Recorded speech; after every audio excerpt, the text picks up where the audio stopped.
C'est une figure majeure de la sculpture contemporaine, Giuseppe Pennone.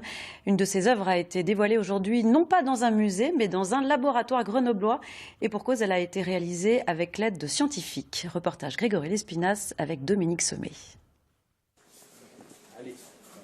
Une œuvre qui se dévoile dans un lieu bien étrange et qui contient en son centre de grains de sable presque jumeaux. C'est dans ce laboratoire qui travaille justement sur l'étude des matériaux que cette sculpture va résider pendant 3 ans. On a reproduit les 2 grains de sable et on les a montrés à l'intérieur du béton. Donc c'est comme si on avait identifié 2 grains importants à l'intérieur de cette matière. Et c'est vraiment l'approche qu'on a dans le laboratoire, d'identifier les parties de la matière et ensuite de comprendre comment l'effet de l'ensemble des parties de la matière ont un effet mécanique, hydraulique ou autre.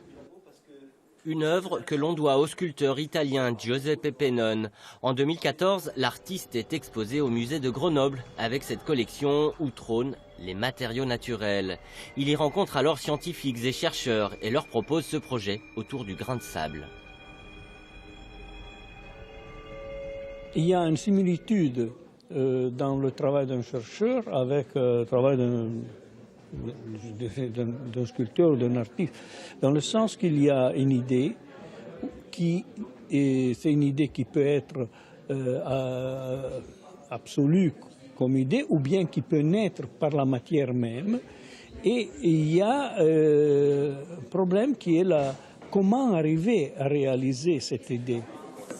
Giuseppe Pennone fait don aujourd'hui de cette sculpture au musée de Grenoble. Mais ces minuscules éléments taillés seront d'abord exposés ici, à l'université, au milieu des sciences, avant de rejoindre le reste de la collection.